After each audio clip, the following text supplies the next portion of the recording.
এর ঘুমকে হারাম করে এই জান্নাতের বাগানে এসে বসার মতো সুযোগ টুকুন করে দিয়েছেন। হৃদয়ের গহীন থেকে সন্তুষ্টি চিত্তে একবার বলি আলহামদুলিল্লাহ। আর একটু আওয়াজ করে বলেন অসংখ্য অগণিত দরুদ এবং সালাম পাঠাচ্ছি, পাঠাবো নবী পাক নবী মুহাম্মদুর রাসূলুল্লাহ সাল্লাল্লাহু আলাইহি ওয়াসাল্লামের রওজা আতহারে, যার উসিলায় আমরা দুনিয়া পেয়েছি, আল্লাহকে রব বলে চিনতে পেরেছি, আল্লাহর পক্ষ থেকে অসংখ্য অগণিত নিয়ামত রাজি পেয়েছি, পাচ্ছি এবং পাবো। সে নবীর উম্মত হতে পেরে আমরা খুশি না বেজার? সবাই বলেন খুশি না বেজার? এবার কলিজা থেকে আরেকবার কালিমাতুশ শুকর আদায় করে বলেন আলহামদুলিল্লাহ। আর জোরে বলেন আলহামদুলিল্লাহ। আওয়াজ করে বলেন আল্লাহু আকবার। চিল্লায়ে বলেন ইয়া রাসূলুল্লাহ। আল্লাহ আমাদের প্রত্যেককে কবুল করুক, জোরে বলেন আমিন। আল্লাহ বলতেছেন নবীকে পবিত্র কোরআনের মধ্যে, নবী ইন্নাকা লাআলা খুলুকিন আযীম, আমি আপনাকে মহান একটা, শুধু মহান নয় সুমহান একটা চরিত্র দিয়েছি। সুবহানাল্লাহ বলবেন না? এই চরিত্র আর পৃথিবীর কাউকে আমার আল্লাহ দেন, যারা বলেন এই এরকম চরিত্র পৃথিবীর কাউকে আর দেন নাই, শুধুমাত্র আমার নবীকে দিয়েছেন। যিনি দিয়েছেন তিনি কে? জবান খুলে বলেন কে? আমার নবীর মর্যাদা, আমার নবীর ইজ্জত, আমার নবীর সম্মান বাড়িয়ে দিয়েছেন কে? ওয়া রাফা'না লাকা যিকরাক। ও নবী, আমি রব হয়ে, আমি খালিক হয়ে, আমি মালিক হয়ে আমি আপনার মর্যাদাকে হিমালয়ের চূড়ার পর্যন্ত সীমাবদ্ধ রাখি নাই, মঙ্গল গ্রহ পর্যন্ত সীমাবদ্ধ রাখি নাই, আমি আপনার মর্যাদাকে আরশ আজিম পর্যন্ত দিয়েছি। আর জোরে বলেন আল্লাহু আকবার। আমরা জানি মেরাজের রজনীতে আমার নবী রব্বে কারীমের দিদার পাওয়ার জন্য আরশ আজিম গিয়েছিলেন। কথা কোন ঠিক কিনা? সেখানে আমার নবী আমার রবকে দেখেছিলেন, আমার আল্লাহকে দেখেছেন এতটা কাছে। ফাকানা কাবা কাউসাইন আও আদনা, এই জগতের মধ্যে খুব কাছাকাছি থেকে আমার নবী আমার আল্লাহকে দেখার সৌভাগ্য অর্জন করেছেন। চিৎকার করে বলেন সুবহানাল্লাহ। যে নবী আল্লাহর দিকে তাকাইছেন তো তাকাইছেন, চোখ একবারও এদিক সেদিক করেন নাই, যতক্ষণ ছিলেন ততক্ষণ তাকাইয়েই ছিলেন। আল্লাহু আকবার বলেন।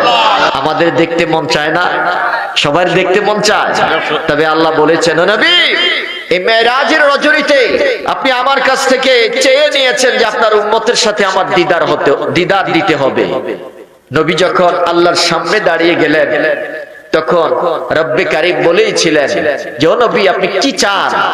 আমার নবী প্রথমেই বলেছিলেন যে আল্লাহ আমি যে আপনাকে দেখলাম এই কথা যদি আমার উম্মত শুনতে পায় তাহলে তারাও তো আপনাকে দেখতে চাইবে। কথা কোন না? জোরে বলেন ঠিক কিনা? বলেন আমরা আল্লাহকে দেখতে চাই কি চাই না? কে কে রাজি আছেন দুই হাত তুলে দেখান। নারায়ে তাকবীর। নবী বলতেছেন তারাও তো আপনাকে দেখতে চাইবে। কিভাবে দেখবে? আপনি বলেন আমার উম্মতের সাথে আপনি দেখা দিবেন কিনা? নবী আমার ডাক দিয়া বললেন ও আল্লাহ জবাব দেন, জবাব দেন। আমি আপনাকে দেখেছি এই কথা যদি আমার উম্মত দুনিয়ার জমিনে শুনতে পায়, রব্বে কারীম তারাও তো আপনাকে দেখতে চাইবে।